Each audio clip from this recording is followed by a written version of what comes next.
Hi everyone, welcome back. Today we are going to look at Chapter 6 in your Principles of Microeconomics textbook, looking at consumer choice. And this is really cool because really what we're going to model today is sort of the basis, what we call the micro foundations of the demand curve. We're going to look at how individuals make decisions about the quantities of goods they want to consume, how price and income affect that. We're going to use a model really similar to that PPF. We've talked about budget constraint. We're going to look at that some more. And it's going to really help us understand the economic perspective of decision making. And as we add in our last section, we'll look at behavioral economics, which is the much more modern take from what economists traditionally assume. So let's get our textbook, our slides, our notes, and let's get started. All right, let's get started. So in this chapter, we are going to look at three main sections. First, consumption choices. How do people make choices about what kinds of goods and services to consume? This is where we're going to look at the budget constraint some more. The next section will talk about how changes in income and prices affect those consumption choices. So basically, we set up the model, then we'll change stuff. And then in the last section, like I said, we'll talk about behavioral economics, an alternative framework for consumer choice, where we relax some of the assumptions that economists like to make. And so what we want to think about when we're looking at this is how people make decisions. We're making these decisions all the time about what types of goods and services to consume, how much to spend on what, etc. And so you want to think about this sort of larger questions that you might have faced as an individual. Things like whether or not to pursue higher education. Higher education is generally viewed as a pretty good investment if you can afford it. We're lucky in California. We have really affordable, really robust community college and state college systems. But we want to remember that as economists and thinking about things from the economic perspective, there are costs to everything. And so it's not just that education costs money, there's also the opportunity cost of wages you could have earned while you're a student. And so what the general question here is, is spending on education only beneficial when things are good? Is spending on education beneficial during good times or when incomes decrease in recessions? Is that a better time to pursue education?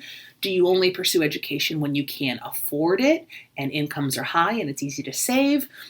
And so really what we're getting at is how do people make these decisions about what to consume and when, both in the present terms and in the future in terms of like investment choices. And so we'll revisit this question back at the end of the chapter. But we want to start with some big terminology. And so we're going to talk about things like the budget constraint and the total utility. And this isn't a slide in the slide deck I have here, but at the very beginning of the chapter, there's table 6.1, and that looks at the spending patterns of the average U.S. household. And this is the data here taken from 2015. The numbers might be a little bit off. We want to remember in California, we tend to experience much higher cost of living and housing costs than other states, but this gives us a sense of the national average. And so this is from the Consumer Expenditure Survey done by the U.S. Bureau of Labor Services, or the U.S. Bureau of Labor Statistics. And they have tons of data on this. The BLS calculates a lot of measures of costs, price, and expenditure. And so we can see here the average household income is $62,481. Of that, the average household expenditure is $48,109. Of that, a little bit more than almost 700, but 3,000 is food at home and 2,500 is food away from home. So that means that about more than $5,000 of the average household's income is spent on food, either at home or away from home.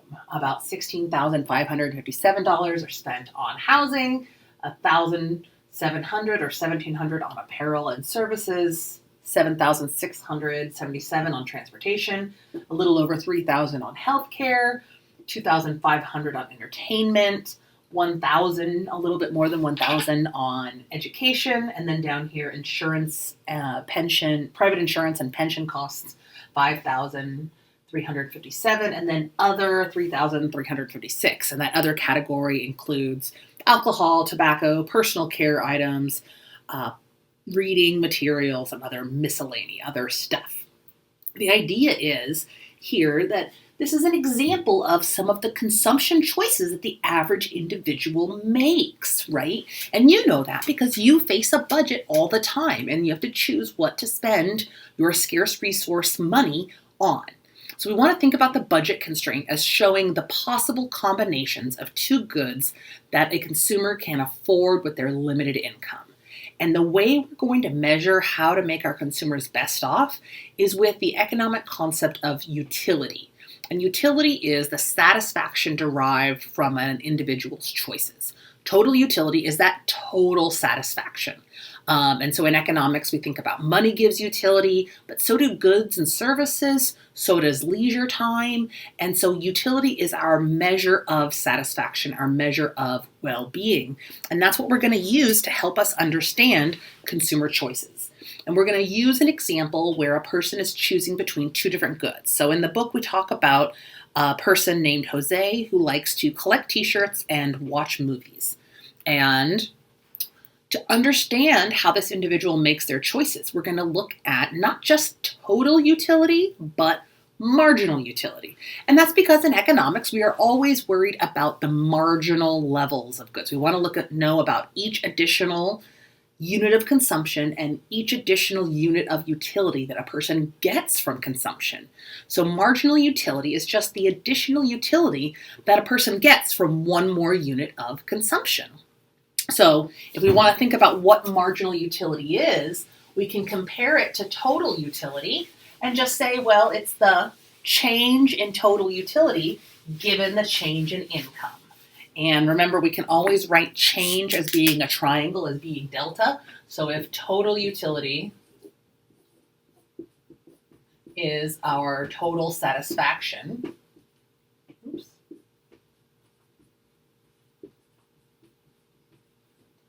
marginal utility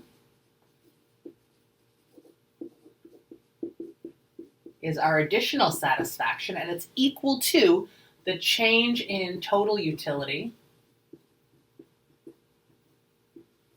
divided by the change, the delta, in the quantity of the good we're consuming.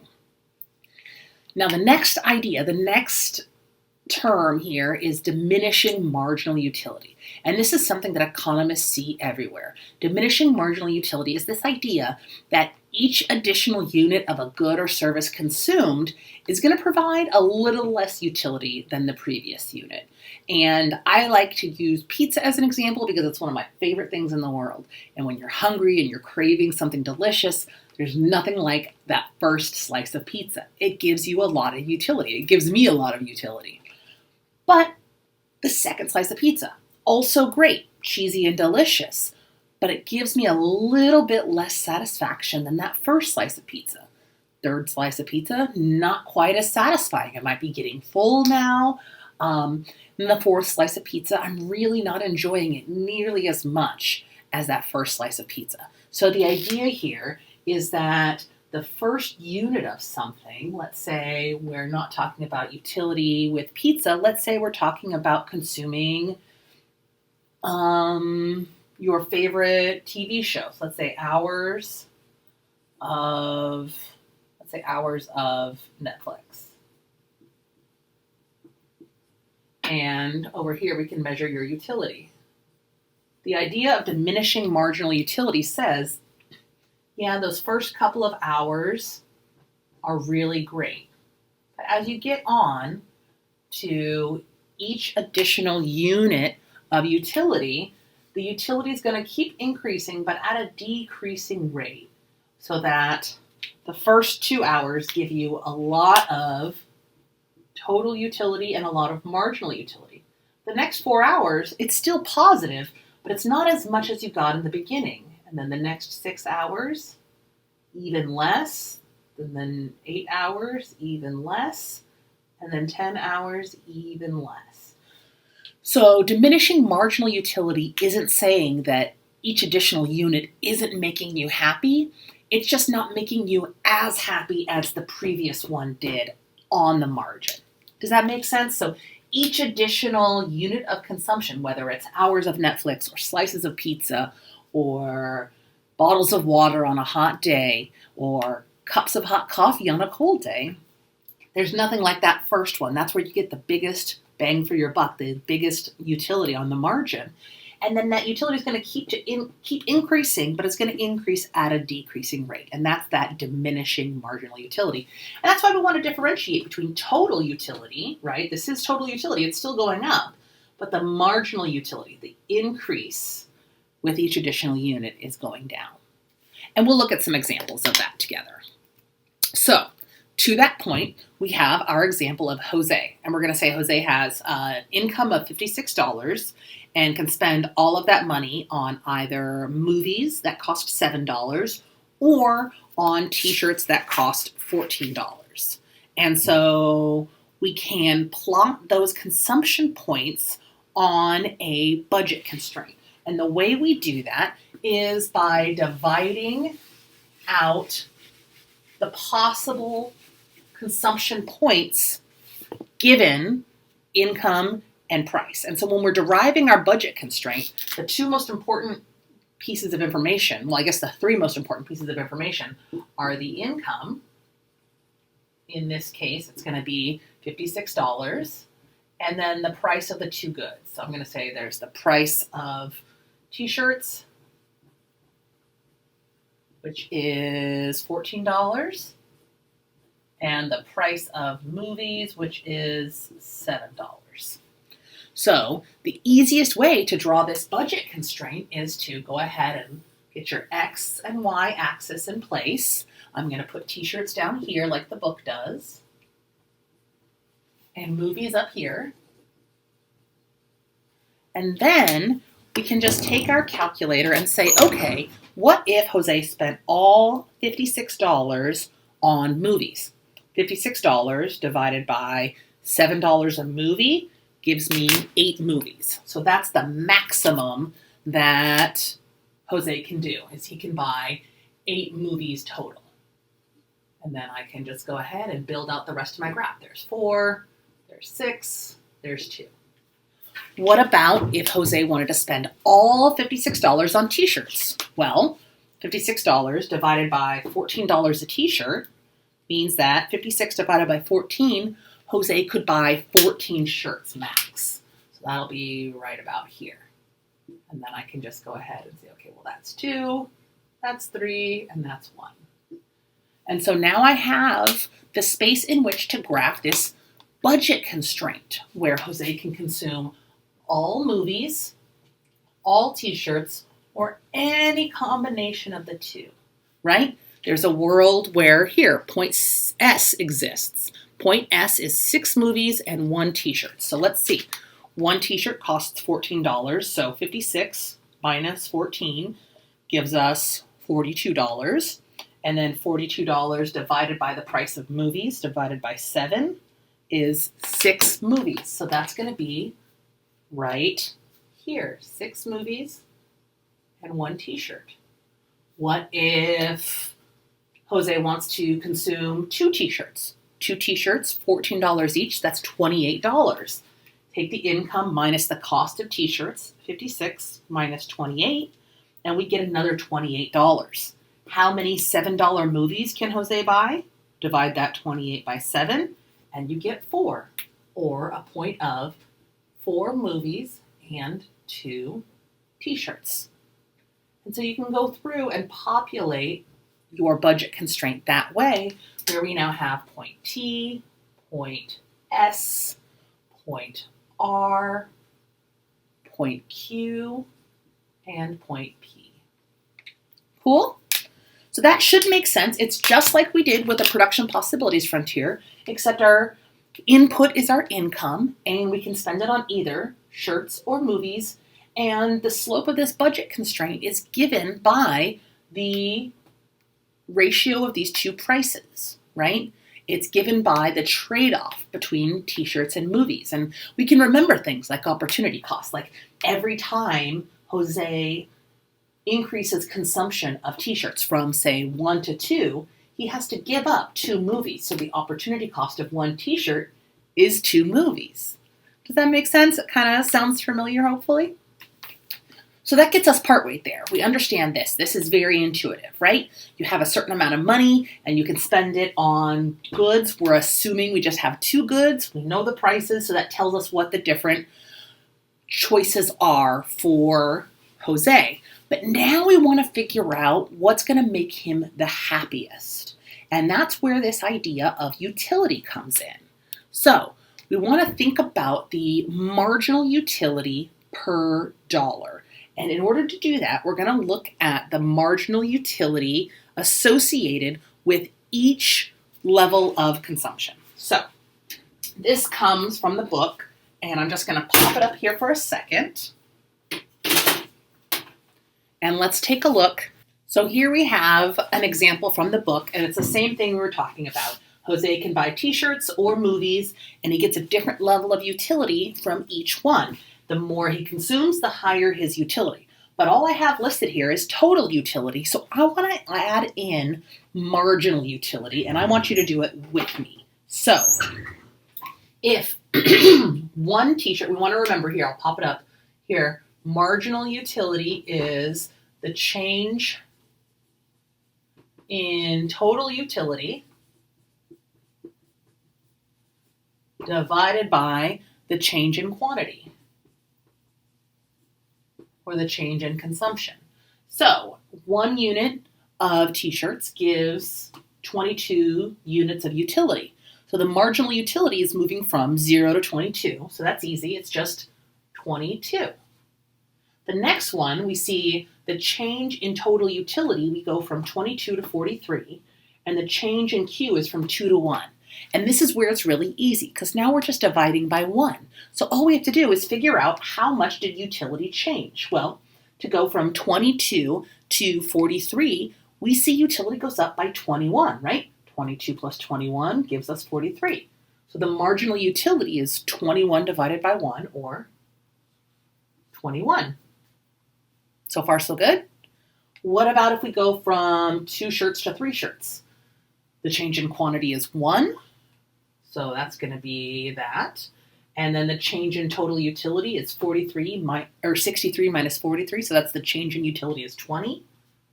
20 divided by 1 is just 20. So we can see total utility is going up, but marginal utility is actually increasing by a smaller amount. That's that diminishing marginal utility.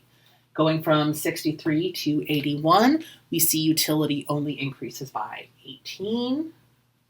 And then going from 81 to 97, utility increases by 16. 16 plus 81 is 97. And then going from 97 to 111, marginal utility is only 14. And so that's this diminishing marginal utility. And we can see the same thing over here with movies. The first movie gives 16 units of utility. But the second movie already isn't giving as much utility as that first movie. It's only going from 16 to 31. So that means that we're seeing utility increase by 15 units on the margin. Then going from 31 to 45, that's only 14 additional units. And then going from 45 to 58, that's only 13 units of marginal utility, then 12, then 11, and then 10. And the book keeps going. And what we can do here is now we can calculate the utility associated with each consumption bundle that Jose gets. So for example, take this out of here, and you can see one of the bundles, bundle T, is 8 movies and 0 shirts. So that's going to have the utility associated with 8 movies, which the book says is a total utility of 100, plus the utility associated with 0 t-shirts is going to be 0. So the utility associated with point T is 100 units of utility. Point S here on the chart, if I take this back down, is 6 movies. 6 movies gives, well, here you can see it right here. 6 movies gives a total utility of 81. And at 6 movies, he's also consuming 1 t-shirt with a total utility of 22. So that means that 81 plus 22 gives us a total utility of 103. So point S gives Jose a utility of 103. That's how happy, how much satisfaction he gets from that bundle. And the book goes through, so take a look, and calculates the utility of each bundle based on those utility levels, the total utility. So the total utility of, say, point Q, well, what's the utility of 2 movies? Oop, 31. What's the utility of 3 t-shirts? 63. So 31 plus 63 gives utility of 94. This is why economists use utility and measure utility. It's so that we can compare different bundles of goods to each other in terms of satisfaction. Okay? Sound good? Okay. So now we have a couple of pieces of information. We have the budget constraint that shows us the different combinations Jose can buy given the price of the 2 goods and his income. And now we also understand that there's different levels of utility for each of these points based on the relative satisfaction he gets from increasing numbers of movies and t-shirts. So what we want to think about now is this idea of marginal utility per dollar. That's how much satisfaction you're getting from purchasing a good given the price of the product. And this is why we use utility again, because the value of something to you might not be based on the price, right? I get a different satisfaction from things than the exact dollar value I put on them. And so different things, a slice of pizza might give me more utility per dollar than a piece of cake. That's based on my personal preferences, my utility, and the price. So price isn't enough of a measure of value. We need the utilities too. So we want to not just use the utility, we want to not just use the price, we want to use the marginal utility per dollar so that we can maximize our utility.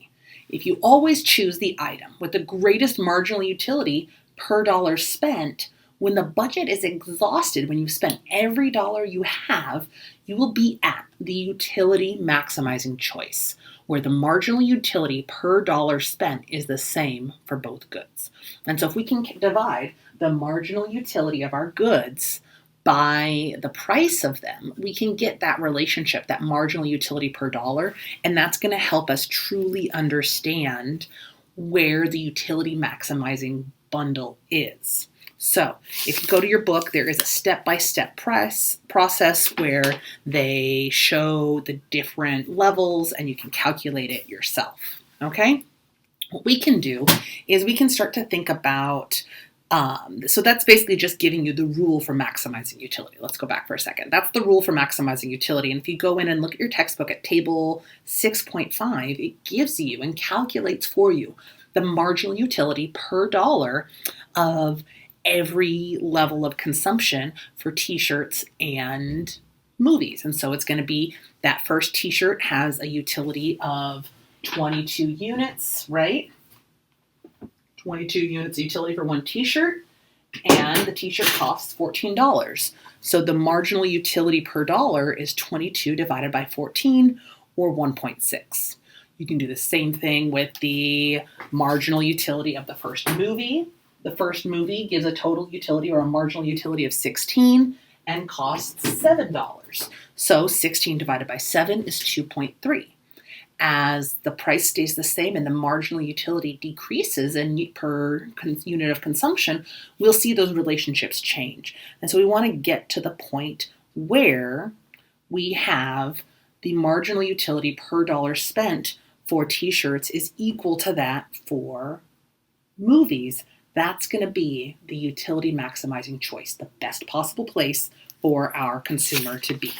And that's where we want to be. And that's why we care about this stuff, is so that we can get consumers to a utility maximizing point. And you can kind of look and see if we compare the utilities to these bundles, we don't think it's going to be, if I had to compare just these 3 bundles, which one has the highest utility? S is better than T, and T is better than R or Q. So that gives us a sense of that kind of comparison that we can do. Okay, so that gets us to part 6.2, where we get to look at how income, prices, and preferences affect consumer choices. And so we want to think about in this chapter how changes, or in this section, how changes in price and changes in income are going to affect our marginal utility, and how we can use this idea of utility and marginal utility to understand how consumer choices change when budget constraints shift, when income changes, or when prices change. And so the first thing we'll look at is income changing. And this is something we've talked about already, the idea that when income goes up, consumption of most goods is going to go up. We talked about that when we talked about income elasticity and how much a change in income is going to affect quantity demanded. In this case, we have a different example. We have concert tickets and overnight stays. And the idea is that if your income goes up, if you got a raise, you'd probably buy more of these things, or whatever your favorite leisure activities, right? Whatever your favorite leisure activity is, or wherever your favorite getaway is. If your income goes up, you're going to consume more of those points.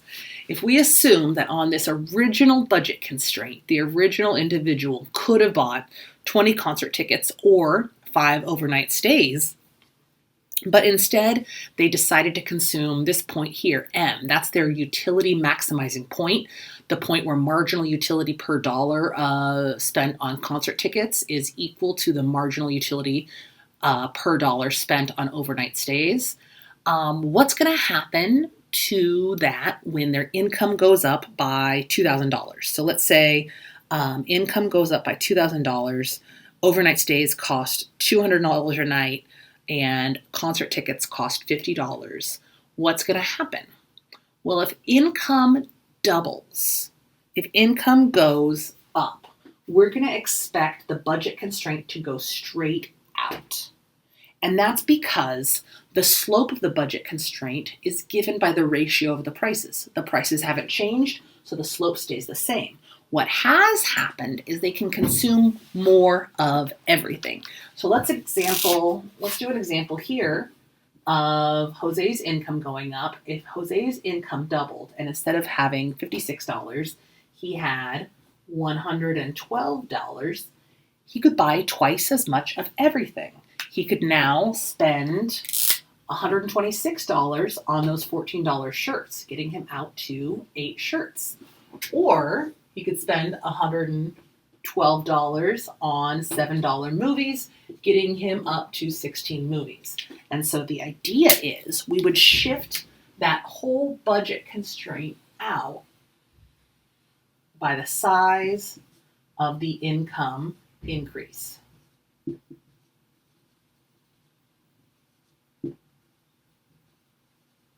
So that's the easy one. If income goes up, the budget constraint shifts straight out and the slope stays the same.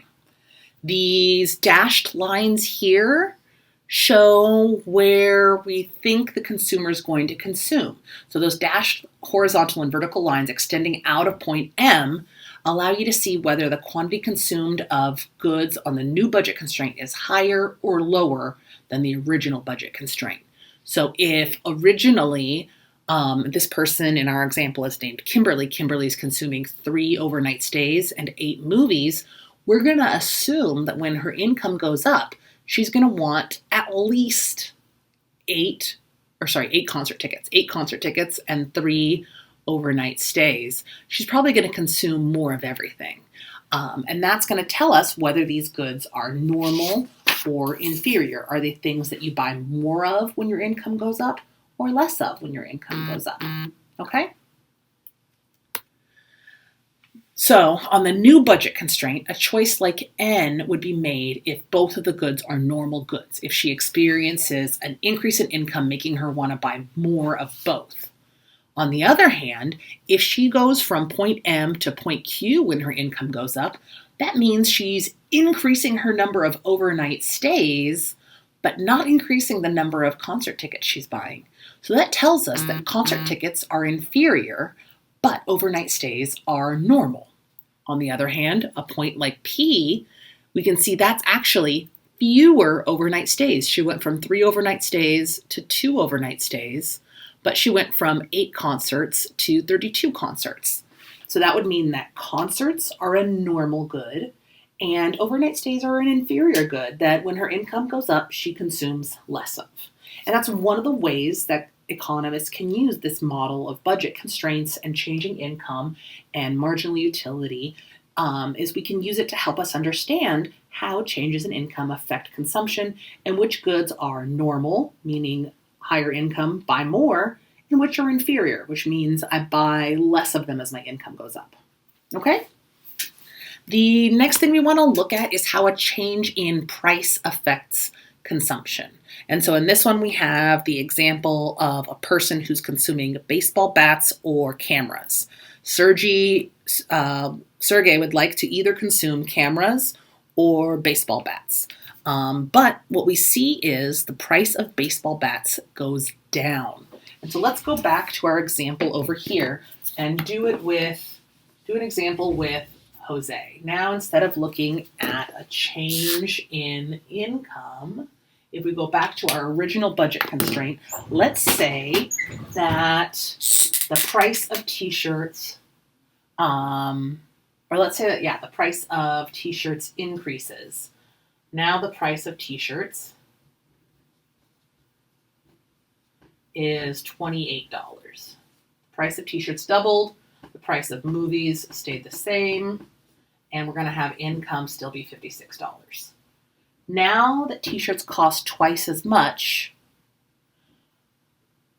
Jose can't buy as many t-shirts. He can only buy, if he spends all of his $56 on t-shirts, he can only buy 2 t-shirts. So that's going to rotate the budget constraint in because the total quantity of movies hasn't changed. $7 movies, $56 income still gives us a total of 8 movies, but $28 t-shirts, $56 budget moves this point in. And so it's going to rotate the entire budget constraint. Sorry, it's a little wobbly. We can see the same thing here with Sergey and the baseball bats and cameras. If Sergey starts out at point M with the utility maximizing point on his original budget constraint, the price of baseball bats going up means that at any consumption point, the quantity of baseball bats is going to be slightly smaller than it was before. The more money Sergey puts towards baseball bats, the less he can buy overall, because cameras haven't changed price, only baseball bats have. So when the price of bats rises, the budget constraint rotates inwards. The dashed line makes it possible to see whether the new consumption involves less of both goods, less of one good, and more of the other. So from the initial consumption point of M, what would it mean to be at point H, J, K, or L? With new possible choices with fewer baseball bats and more cameras like point H, or less of both goods like at point J, it gives us a sense of how Sergey feels about the 2 different goods. Choice K would mean a higher price of bats led to exactly the same quantity of bats, but fewer cameras. It's also possible that an increase in the price of bats would mean that Sergey would buy more bats, but it's probably unlikely. And what we're thinking about here is how an increase in the price of baseball bats makes Sergey feel. And there's 2 effects that economists want to think about when they talk about this.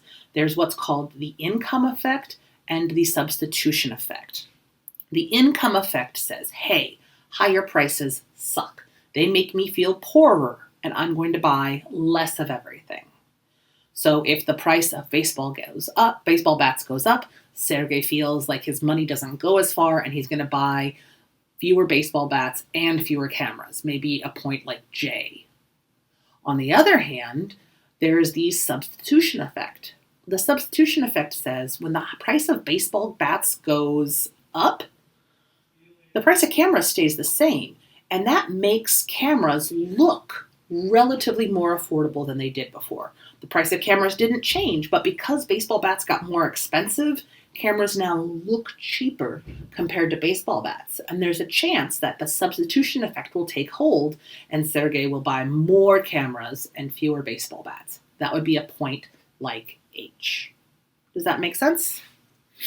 Here are the definitions. And if you want another example of income versus substitution effect, let's look at it this way. Let's say we have an individual with a budget of, or an income of $100. And with that, they can either buy, let's say, apples or bread. And apples are $2 and bread is $5. So we can derive a budget constraint. We have apples here and bread up here. And if apples are $2, that means the maximum quantity that $100 can buy is 50 apples. And bread being $5 means the maximum quantity that our individual can buy of bread is 100 divided by 5, or 20 bread. Let's put that maybe here. And then we're going to have a budget constraint for our individual. And this budget constraint contains various points. Maybe this person is happiest spending half of their budget on bread. So that would be $50 on bread, which is going to buy 10 bread, and $50 on apples, which is going to buy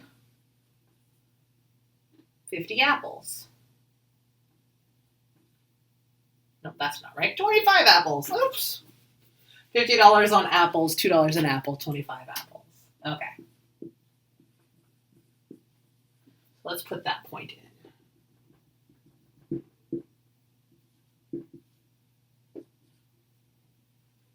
Now let's say the price of apples goes up. So we're going to have an increase in the price of apples. So now apples are $4. They doubled. The price of bread hasn't changed. So our person can still buy 20 loaves of bread for $100. But if they want to spend all their money on apples, they can only spend those $100 on $4 apples. 100 divided by 4 is 25. That's going to shift this budget constraint in a lot, because now the price of apples has doubled. They can afford half as many apples. So what's our consumer going to do? Are they going to buy the same quantity of bread as before? If they do buy 10 units of bread, how many apples can they buy? Well, 10 bread costs $50. $50 divided by the new $4 price of apples means they can only buy 12 and a half apples. What we know is that those two factors are going to play a role in our consumer's decision. The income effect says this person feels poorer. The price of a good they buy went up. So they're going to buy, we expect them, because of the income effect, to buy less of everything. Fewer apples and fewer bread. The substitution effect says, hey, listen, apples used to be cheap relative to bread. It used to be $2 relative to bread. Now apples cost almost as much as bread.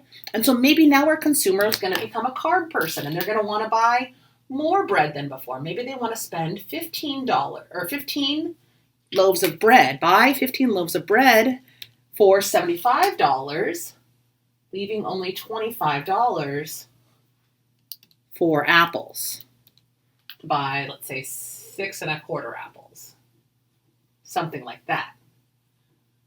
So that's what we want to see with this income and substitution effect. They're going to buy, income effect says the consumption of everything goes down. Substitution effect says I'm going to substitute away from the relatively more expensive thing. Okay? Cool. So hopefully that gives you a sense of the substitution effect and the income effect. We can think of the same thing. If prices go down, you feel wealthier, you buy more of everything, and the substitution effect says you're going to substitute towards the cheaper good. But basically you want to think about the substitution effect being about relative prices and income effect being about just feeling poorer or richer based on a price change. We can use these to help us understand the foundations of demand curves. Remember I said we were going to talk about the micro foundations of a demand curve. Remember that when we see a rotation in the budget constraint, we're going to see individuals change their consumption of that good. Remember, a demand curve shows us the relationship between price and quantity demanded. So if I keep changing the price of apples, and maybe I want to make it, maybe I want to see what it's like if it's $1, right? And I can say, okay, well, what would happen if the price of apples was $1? Then a consumer could buy 100 apples, take it all the way out here, and that's going to rotate that budget constraint out all the way. And then we're going to get a different consumption point. So what we're going to see is that this is the logical foundation of a demand curve because it gives us the connection between price and quantity demanded. So let's take a look here. This might seem like a complicated graph, but really what we're doing is we're showing how at different prices, consumers will take different quantities of a good. And so the quantity of apples consumed is going to be dependent on changes in the price of apples. Here you have the same thing. Look at this top graph. Now we're mapping at housing and everything else. And we see people spend a certain amount on housing. As the price of housing goes up, the curve rotates in. Each time the curve rotates in, consumers spend relatively less of their income on housing and more on everything else. And think about it. If housing gets more expensive, as it has lately, you might get a smaller place, get a cheaper place, and then you might spend more money on going out of town, more money on meals outside of the house, those kinds of things, as you spend less and less of your money on housing, and as housing is a less satisfying good to consume. So, as the budget constraint moves in, the utility maximizing choice of housing goes from M0 to M1 to M2 to M3. If we draw those points down, those consumption of housing points down, and then graph them relative to the prices that derived each of those new budget constraints, we get points on a demand curve. If prices of housing are high, we demand Q3. If prices of housing are low, like P0, we demand Q0, which is the same as E0 and M0. And so the quantities of housing are the same at each of those points.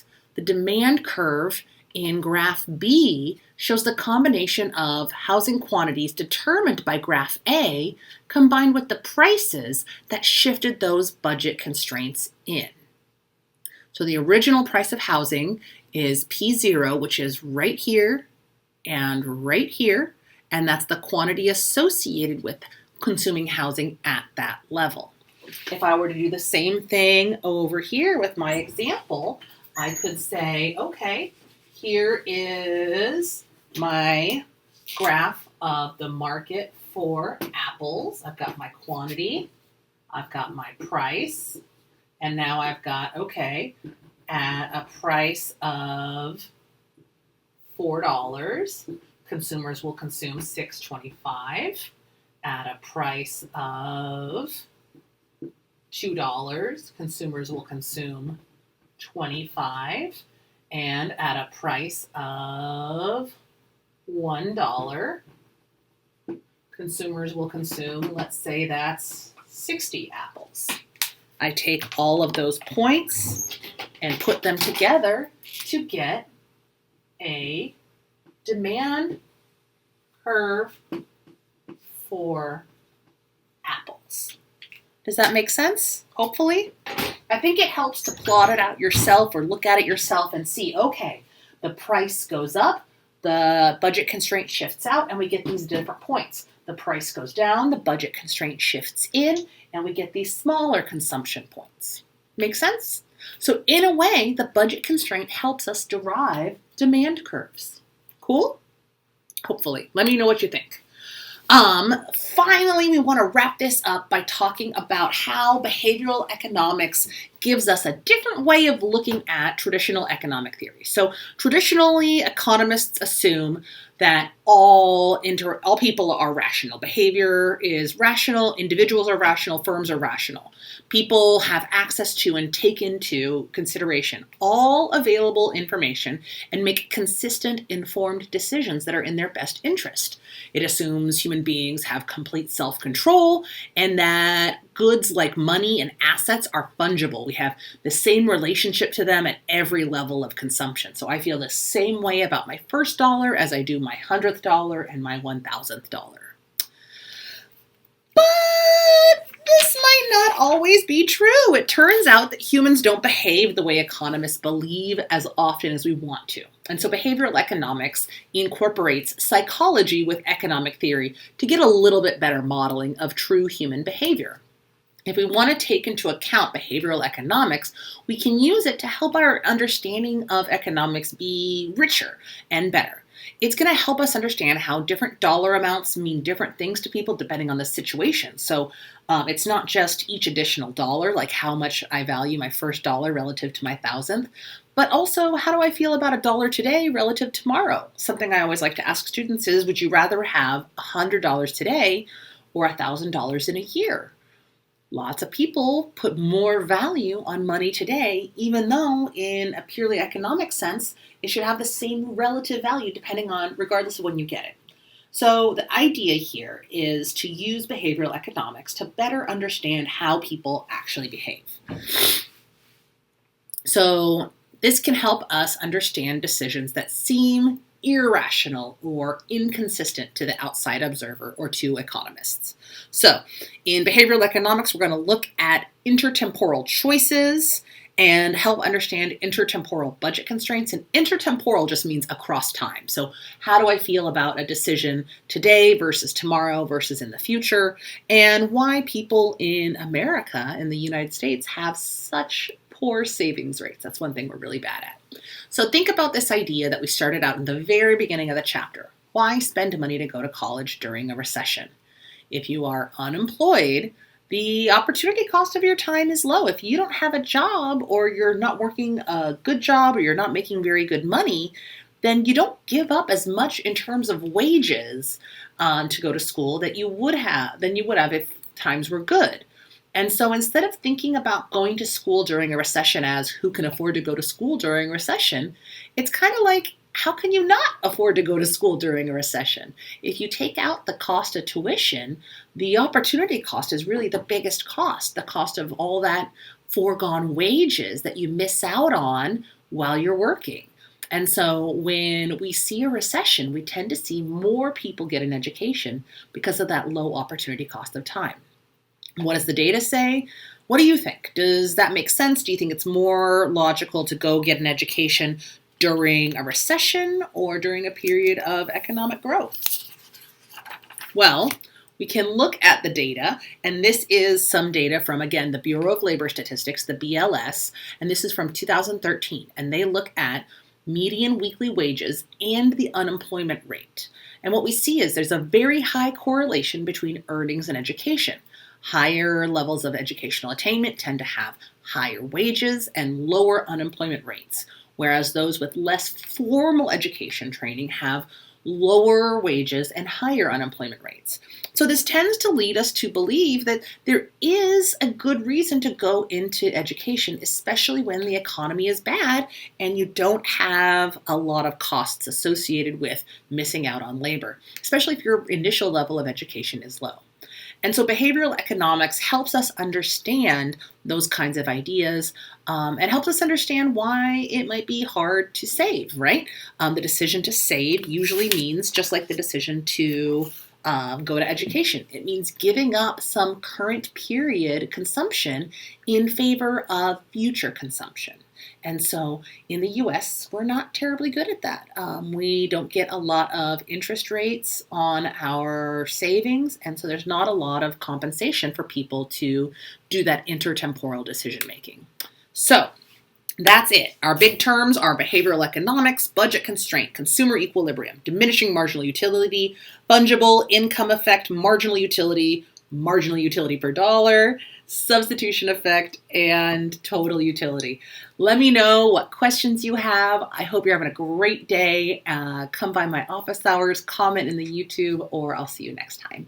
Thanks.